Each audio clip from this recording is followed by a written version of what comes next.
Fala pessoal, Carlos falando aqui. Essa semana eu fiz um post no Twitter bem interessante, que eu vou deixar o link aqui depois, mas que dizia basicamente que eu escrevo código numa máquina Windows, compilo e faço deploy usando uma máquina Linux e depois posso rodar em produção numa máquina Windows ou numa máquina Linux. Aí surgiu a discussão de por que tem tanto .NET, por que essa nomenclatura estranha de .NET, .NET Core, .NET de novo, .NET Framework. Então resolvi fazer um vídeo para explicar um pouco dessa história da nomenclatura do .NET. Bora lá!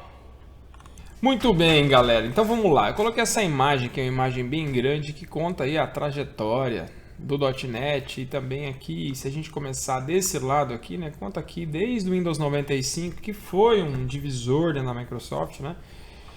Lançamento do Visual Studio, começo do desenvolvimento do .NET lá em 98 e depois o lançamento do .NET aqui em 2002, né? Que teve o lançamento da versão 1.0 do .NET Framework. Grave aí o Framework, tá bom? Muito bem, a gente teve depois outros marcos interessantes. Aqui a gente teve em 2004, aqui em julho mais ou menos, o lançamento do Projeto Mono.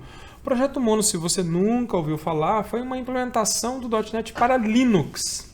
Não foi a Microsoft que fez, foi um cara chamado Miguel de Casa. O Miguel de Casa depois fundou o Xamarin, uma empresa Xamarin, e depois ele veio aí trabalhar na Microsoft, até recentemente ele estava lá. Então o Mono foi uma coisa interessante, eu mesmo fiz alguns testes na época que o Mono estava um pouco avançado, né, um pouquinho mais na frente, com aplicações que a gente tinha em .NET Client, e funcionava assim bem interessante. Outro marco importante foi o lançamento do Vista, né? O lançamento do Vista fez uma grande mudança no .NET, que já estava na versão 3, introduzindo aí o WPF, né? E o WCF e o WWF, né? O Windows Presentation Foundation, né? A camada de apresentação lá, que existe ainda no .NET, que você escreve a tela, né, através de marcações. Depois você tem o Windows Communication Foundation, era uma proposta de evolução do Web Service, e o Windows Workflow Foundation, que era um framework para workflow. O Visual Studio também se desenvolvendo bastante, né, o Mono se desenvolvendo bastante, lançamento do Windows 7, um grande marco também na Microsoft. O .NET também evoluindo, depois a gente teve aqui o Monodroid, né, o Mono para Android, para você desenvolver aplicativos para Android, e o lançamento, né, a criação da Xamarin, que é a empresa que licenciava aí, então, a plataforma para desenvolvimento Android e iOS usando o .NET, né? E depois a gente teve aí o C# também evoluindo bastante, né, a plataforma como um todo evoluindo bastante, Windows 8, lançamento da .NET Foundation, uma fundação criada para manter toda a estrutura do .NET, até que em 2016, aqui em julho, mais ou menos, um pouquinho antes, a gente teve o lançamento do .NET Core.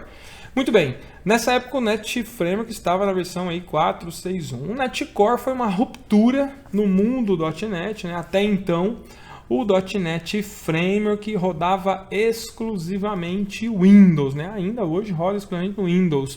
E o .NET Core foi criado com a proposta de rodar em múltiplas plataformas, né? Então, rodar em Windows, rodar em Linux e rodar em Mac. Então, o .NET Core foi reescrito, né? Ele foi feito do zero, ele não foi uma evolução do .NET Framework, apesar de usar bibliotecas, o mesmo conceito de bibliotecas, mas foi feito do zero, né? Um pouquinho antes também foi criado aqui, na verdade, junto com o .NET Core, foi criado o .NET Standard, e eu vou fazer um parênteses agora para a gente falar do .NET Standard. O que é o tal do NET Standard?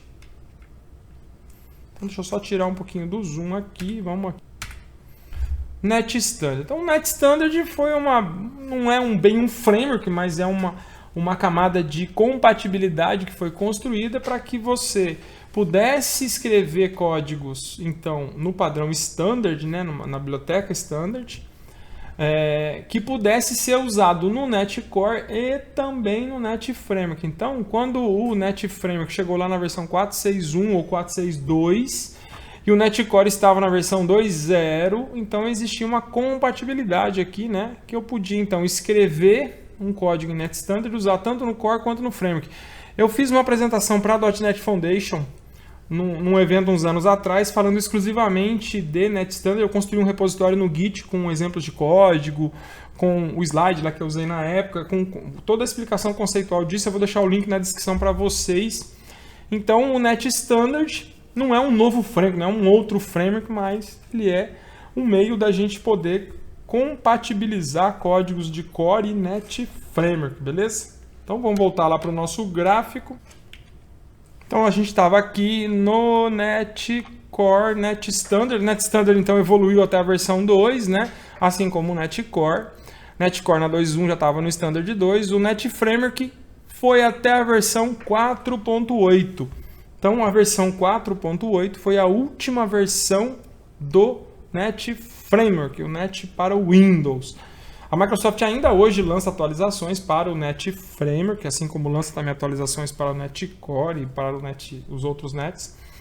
Mas o NetFramework não tem mais evolução porque o desenvolvimento de novas aplicações a gente faz hoje com o NetCore. Então uma dica para você está construindo uma aplicação nova, vai começar uma aplicação nova hoje, faça no Net 6 ou no Net 7, né, que seria uma evolução. Então aqui no Net 3.1, criou-se um problema de nomenclatura, né? Então eu tenho aqui o NetCore, eu ia evoluir, a próxima versão ia sair, ia virar o NetCore 4, mas eu já tenho um 4 aqui, isso poderia dar um problema. Eu gosto muito do nome Core, mas a Microsoft usou uma abordagem diferente e ela criou o que ela chama de One Framework, né? Um framework, então ela unificou tudo, o NetCore, e o NetCore passou a se chamar Net 5. Então veja que não tem mais a palavra Core, agora é só Net 5, né? Então não é que do 4 foi para o 5, porque isso aqui é um framework Windows, tá? O NetCore evoluiu para o Net 5,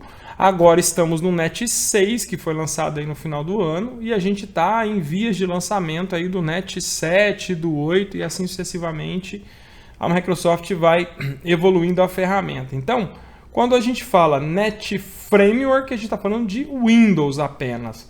Quando a gente fala de NetCore, né, porque o NetCore ainda suportado é o 3.1, a gente está falando do NetCore que roda em Linux, Windows e Mac. E se a gente fala Net, né, sem nada, só Net 5, Net 6, Net 7, a gente está falando ainda do Core, só que com uma nomenclatura diferente. Beleza?